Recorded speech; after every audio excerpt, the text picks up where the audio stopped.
Hey guys, so it's been quite a while.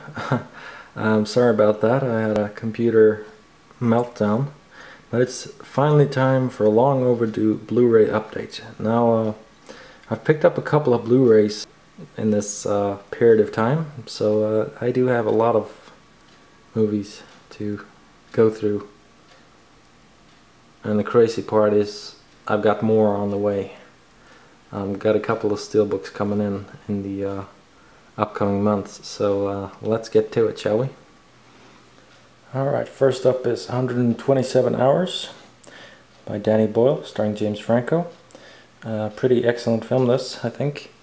I've read the book that it was based on. I think it was originally called Between a Rock and a Hard Place.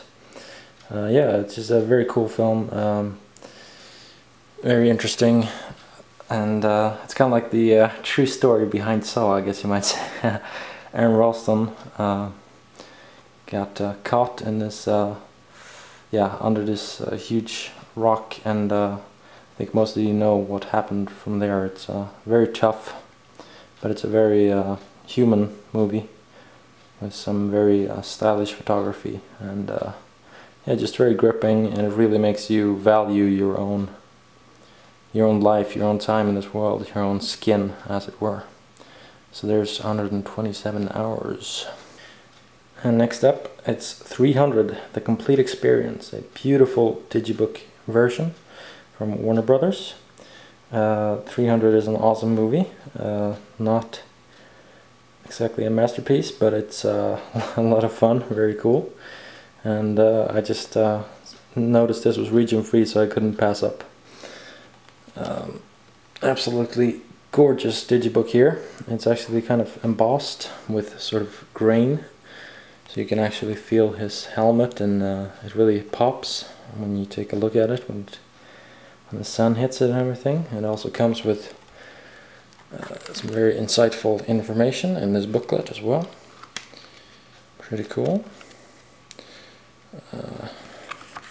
Yeah, just a very heavily stylized movie, which is not to be taken as a serious historical document. It's just a fun action movie, really. So if you take it with a grain of salt, then this is an awesome movie in a fantastic Blu-ray edition. Comes highly recommended.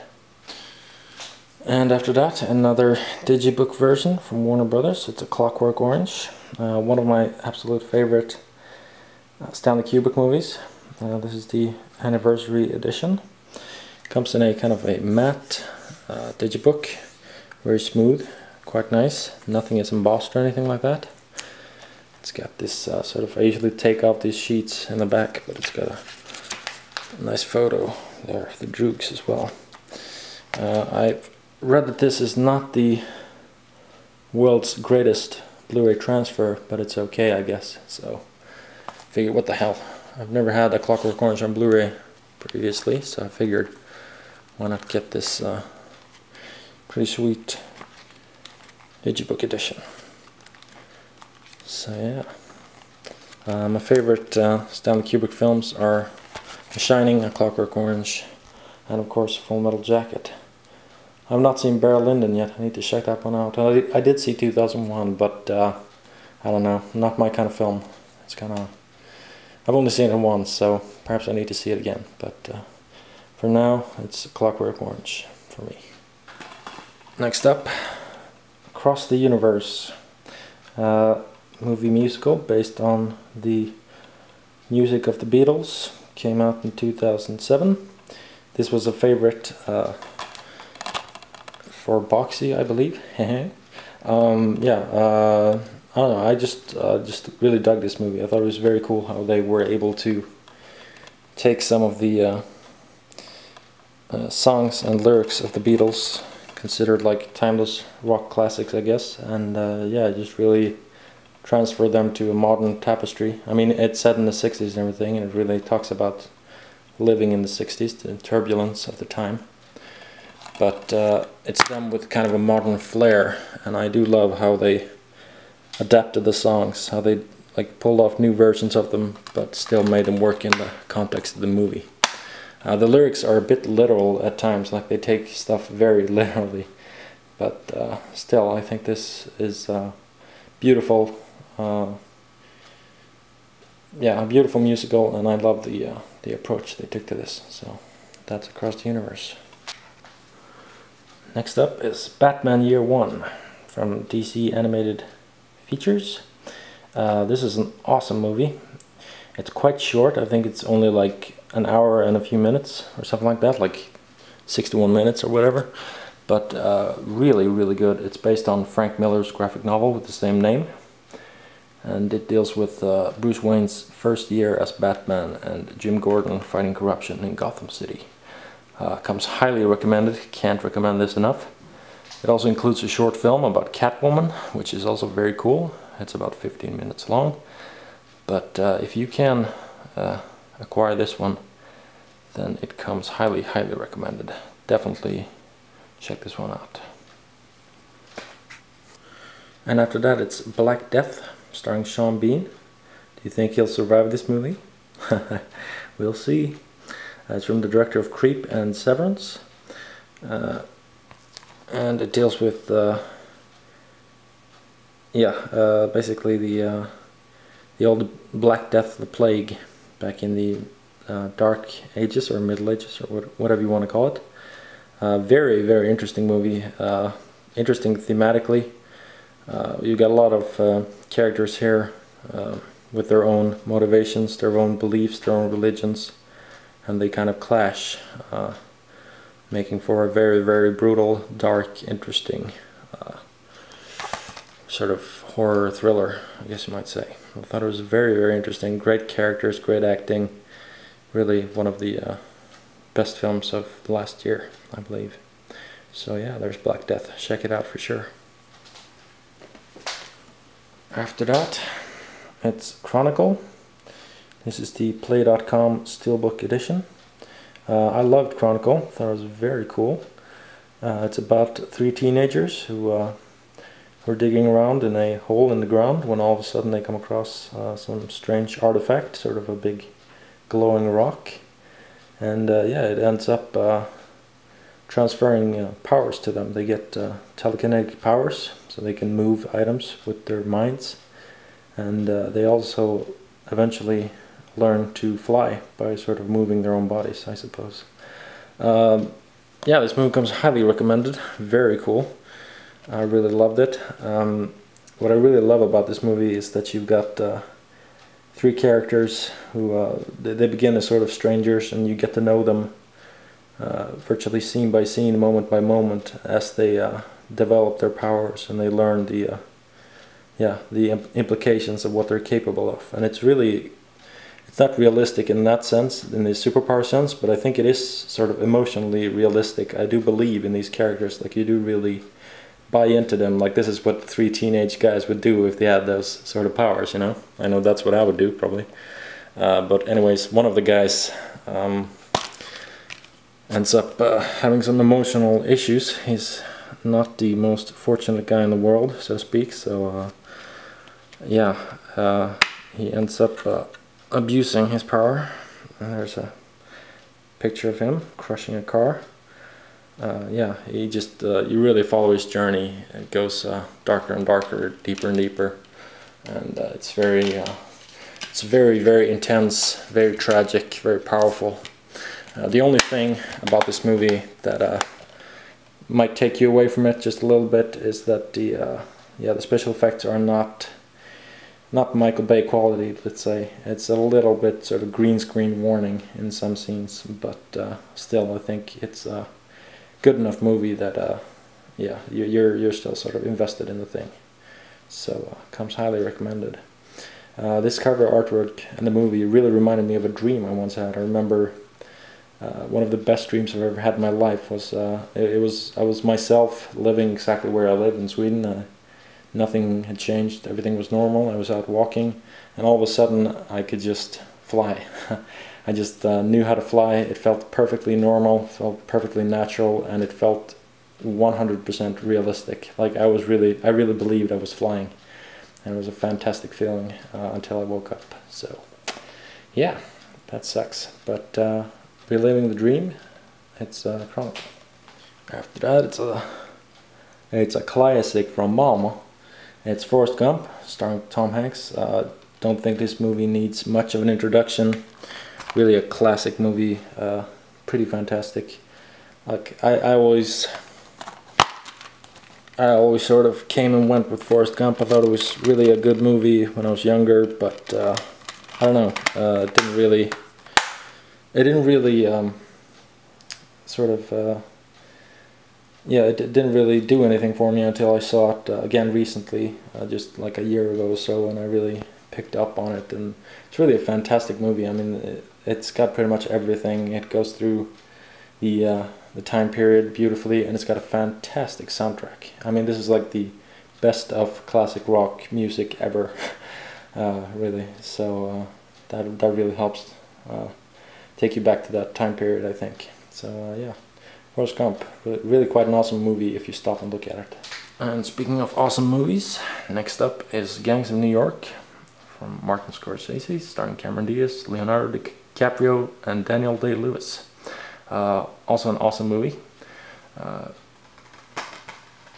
Very interesting. You think this is going to be a sort of historical document to the time period, sort of the 17th, 18th century New York, and it kind of is in some ways, but in another sense it's also a highly stylized film, very violent, great characters, great character actors, just a tremendous movie. It's like one of the most unique experiences ever, beautifully realized, really comes out recommended. I think Daniel Day-Lewis really steals the show in this. He's tremendous, and DiCaprio also does a great job in the lead. So there's Gangs of New York. Next up, not quite as awesome, but still, it was cheap. It's The Island from Michael Bay.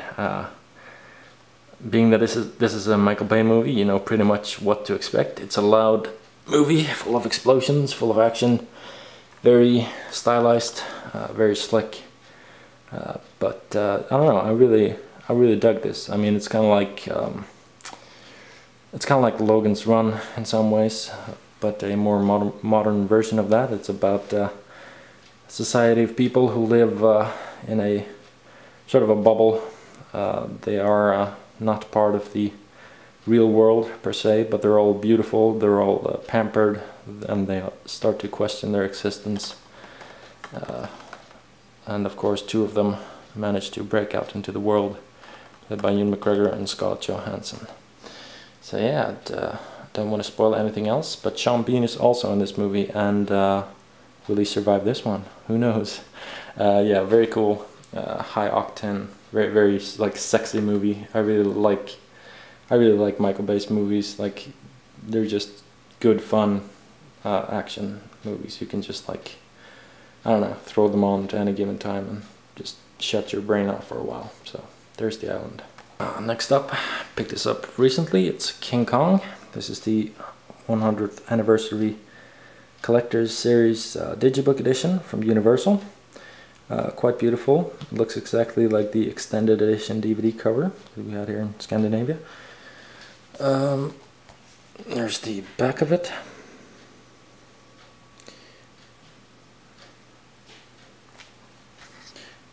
I think Peter Jackson really knows his spectacle. So if you're patient with this movie, then I do think it's quite a beautiful movie. It does drag on quite a bit.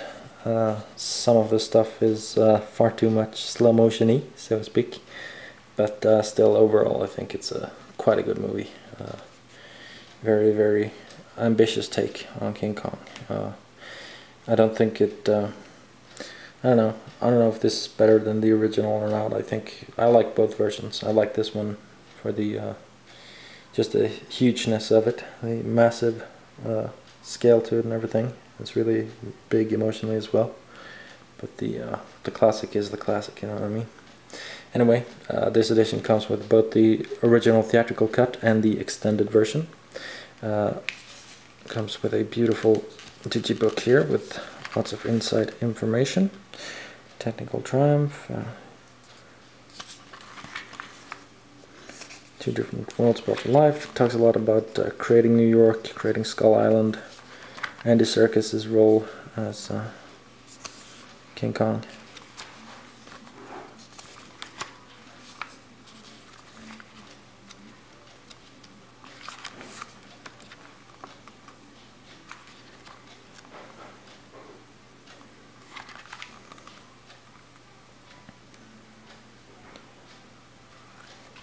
Now, one thing about this that is a bit of a drawback, however, is that it does not carry over any of the special features. The only special feature is an audio commentary, and that's literally it. So if you want the special features, I would still go with the DVD edition. But it does have a beautiful J.G. Book. I love this photo of the cast and Peter Jackson here reacting to King Kong. So yeah. There's King Kong, the 100th anniversary collector's edition from Universal. Next up is a much more low-key film. It's Martha, Marcy, May, Marlene, starring Elizabeth Olsen. Saw this recently and I loved it. It's an intense psychological drama thriller about a woman who gets to know the wrong people. She gets involved in a basically a cult. It's very much Helter Skelter, sort of Marilyn Manson thing, but it's much more about her own experiences and how she copes with it in retrospect and everything. And yeah, she did a beautiful job in the role. Elizabeth Olsen, really the unknown Olsen twin. She's really fantastic, and I wonder where she's been hiding all these years. Yeah, comes highly recommended. It's not a big loud film. It's very sort of yeah, very quiet, subdued, just heavy-hearted, emotional drama, really. But if you're into that kind of film, sort of more serious, mature film, then this comes highly recommended. And on another note, a much more fun film. It's Mean Girls from Paramount Pictures, starring Liz Lemon, Tina Fey, and Rachel McAdams before she joined the Sherlock Holmes crew. She was actually in both of the Sherlock Holmes movies, the main mean girl there. Anyways, this is an awesome movie. I think most people regard this as something of just a chick flick, sort of a throwaway fun movie, and it is quite funny. It's incredibly funny. In fact, I laugh my butt off to this movie every time I see it. But I don't know. I just think this really strikes a chord somehow with our generation. I think this is really a great movie. It's really about sort of alienation and finding yourself in the 21st century, and really what it's like to go to school these days. It's I mean, it's fiction, but I think the scary part is how much of this is really sort of true to life, and I think it will be even more true to life in the upcoming years. So here's Mean Girls for you. Next up is Michael Jackson's Moonwalker. My brother had this on DVD. Growing up, I was a huge Michael Jackson fan. I grew up on his music, quite literally, and I grew up actually in '87, right when Bad was new. Celebrates its 25th anniversary this year, and this came out in '88, I believe. So this movie was largely based on the Bad album. Anyway, it's a very it doesn't make a lot of sense, a lot of narrative sense, this movie, but I think it's a testament to Michael Jackson's skills as an artist. It's really like a long, sort of disjointed music video. There are literally music video segments in this. And I remember watching this on DVD with my brother just like a few years ago, and I was really taken by the fantastic surround mix they'd done on that. Like they'd taken his music, which is again 25 years old, and really brought it to life. And I thought it was really fantastic. So yeah, this is just a movie that you just sit back and enjoy the talent on display, I guess you might say. So have yet to see this on Blu-ray, but I'm pretty sure it's going to be fantastic. So there's Moonwalker. Next up is a movie classic, ranked as one of the best in the world according to imdb.com. It's The Shawshank Redemption, known as Nyckeln till frihet in Sweden. Comes with a nice slipcover here. It says the best movie of all time. Digitally remastered, 2-disc, 3 hours of special features. The Shawshank Redemption is quite a good movie. I don't know if I hold it up quite to that standard. I don't know if I would regard it as a masterpiece, but I think it's a very good movie. I'm a huge fan of Stephen King, and I think he can really write characters well, and it comes across here fantastically with Tim Robbins and Morgan Freeman in the roles. So I've only seen The Shawshank Redemption like once or so, but it's quite good, and I really need to see it again, so I figured, hey, I'll pick up the Blu-ray version. So yeah, there's The Shawshank Redemption. Quite a perfect movie to have in your Blu-ray collection, I think. After that, it's Platoon.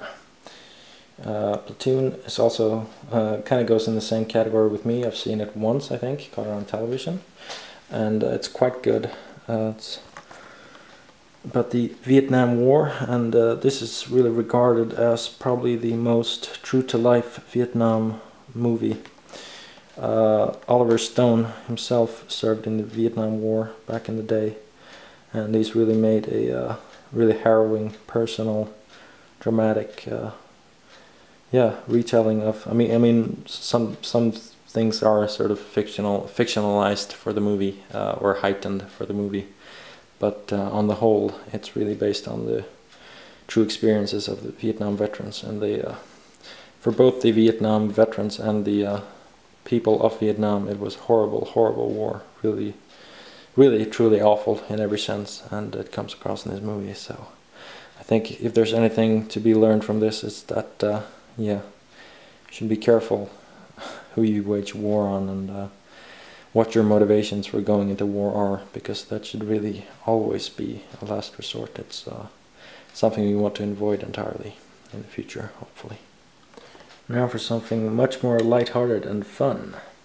Picked this up just today. It's the Rocky Horror Picture Show 35 Years of Absolute Pleasure. I love that it says that. It doesn't say the 35th Anniversary Edition, it just says 35 Years of Absolute Pleasure.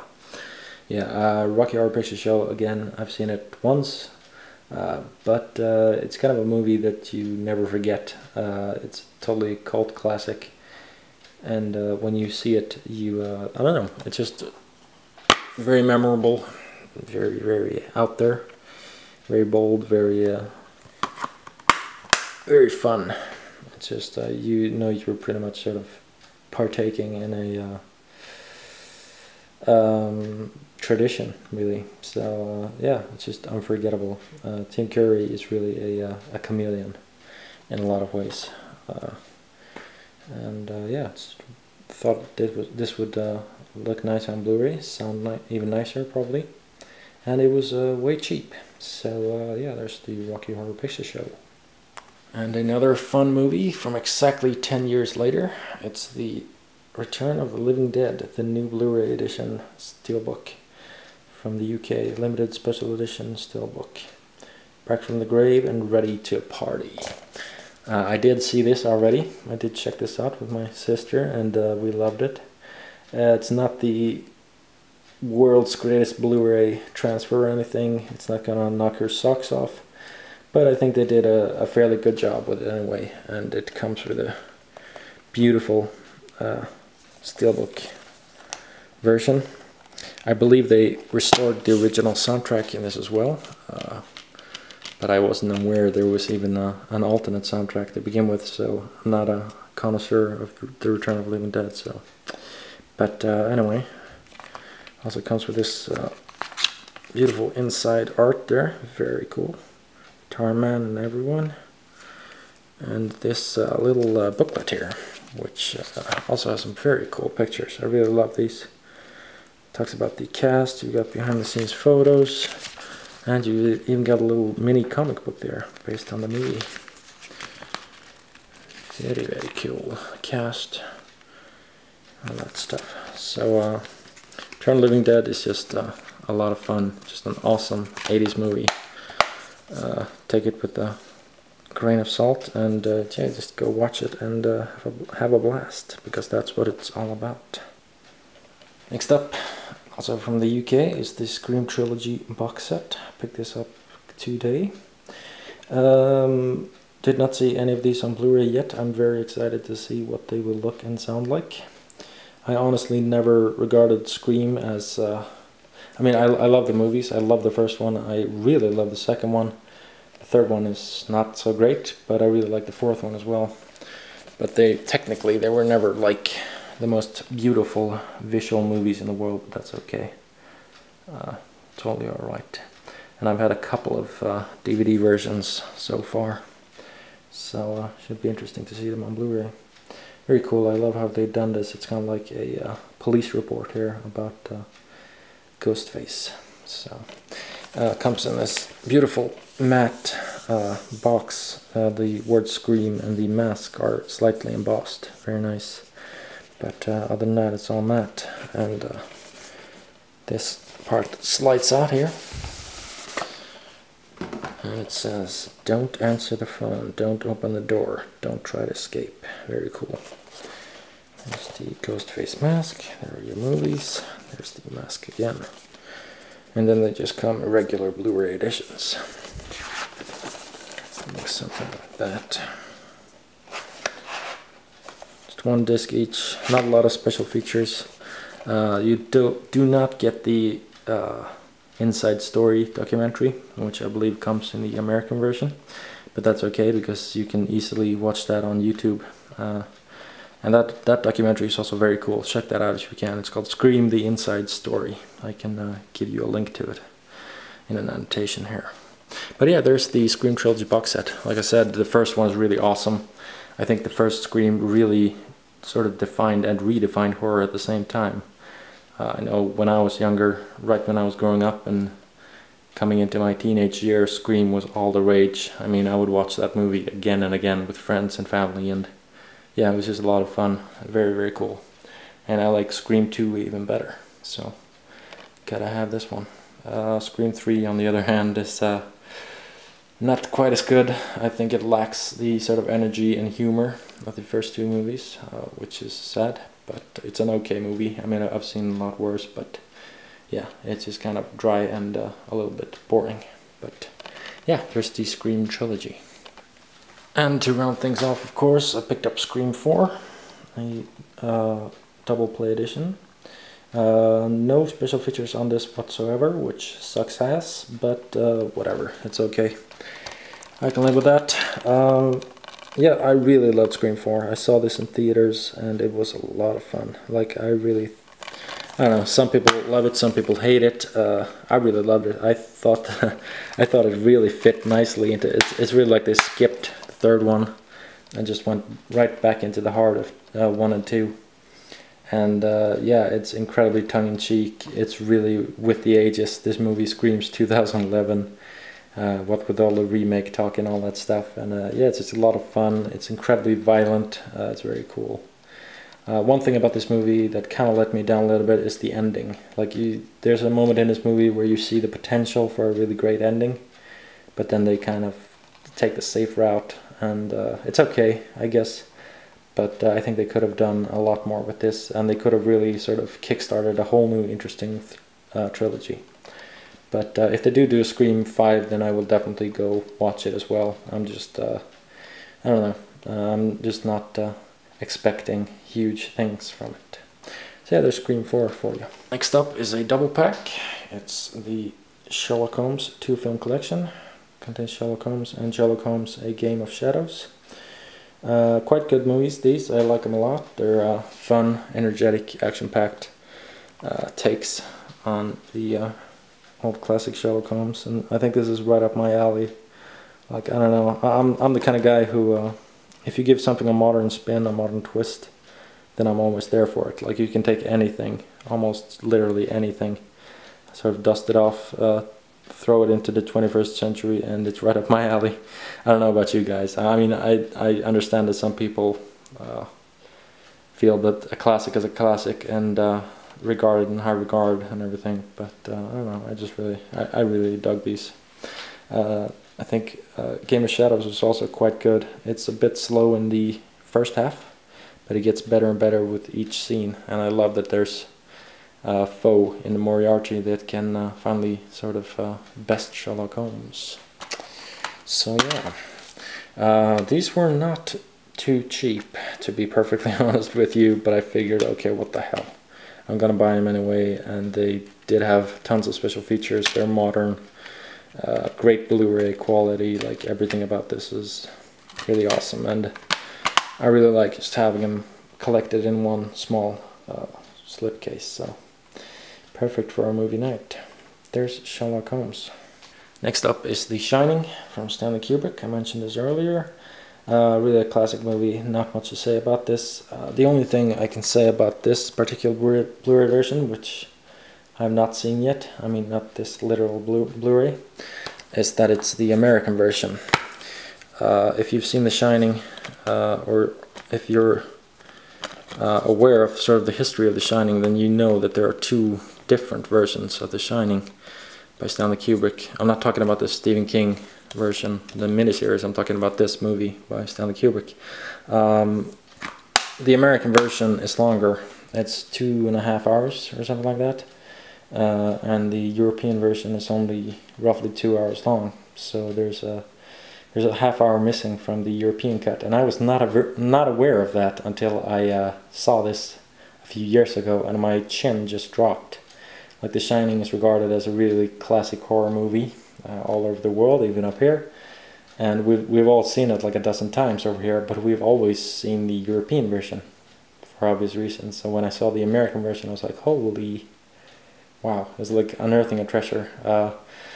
Not that the scenes make that huge a difference. I mean, there's mostly there are scenes with the doctor, scenes when they're watching television, scenes like that. So it's not an enormous difference, but still everything, I'll take everything I can get, you know.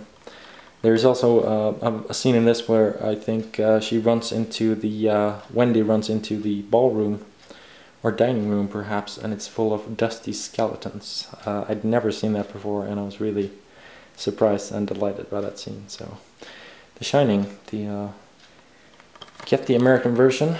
It's region free, so no reason not to. Make sure you order it American if you're from Europe, and then you will finally get to see the full film in all its beautiful glory. Very cool. Next up is Source Code with Jake Gyllenhaal. Pretty decent movie. Not like the greatest movie, not even the greatest movie of last year or anything like that, but yeah, it was pretty cool. I thought it was okay. I really like the idea of a bomb going off again and again. Something about like it's kind of like a crazy modern sci-fi reincarnation thing. I just really like seeing how's it gonna go next, what's gonna happen. So the ending sort of caught me by surprise, I remember, but I've only seen this once, so I need to check it out again. But yeah, really decent movie. Nothing special or anything like that, just a very cool movie you can always throw on and watch. So there's Source Code. Picked up the other two Transformers movies as well. Revenge of the Fallen and Dark of the Moon. Revenge of the Fallen being Transformers 2 and Dark of the Moon being Transformers 3. I always get them mixed up. So okay, here's the scoop. The second one sucks ass. This movie is awful. Awful. The script is terrible. The acting is laughable. It's just an awful movie. I mean, quite crap. It's 2.5 hours of forced comedic bullshit, basically. So this movie's not going to win any Academy Awards by a long shot. It's terrible. I mean, it's an awful movie. Absolutely shit. But, technically, this movie's extraordinary. Absolutely fantastic. You can tell they just spent every last dollar on the CGI effects. on the camera rigs, on all that stuff, on the sound design, all of that. It's fantastic. I mean, that's sort of the great irony about this. This is really reference level quality. This is a Blu-ray that you should throw on when you want to impress someone. If you want to show someone why Blu-ray is a good format, show them any moment from this movie. Literally any moment. Hopefully a good action scene, because the action scenes are enormous. They're sharp as hell, they're loud as hell, they're just fantastic. So if you're an action fan, then I would actually recommend Revenge of the Fallen, but it's a terrible movie. So if you can bear with all the awful plot, then you will be rewarded with amazing, mind-blowing, eye-shattering, high-definition goodness. So there's Revenge of the Fallen for you.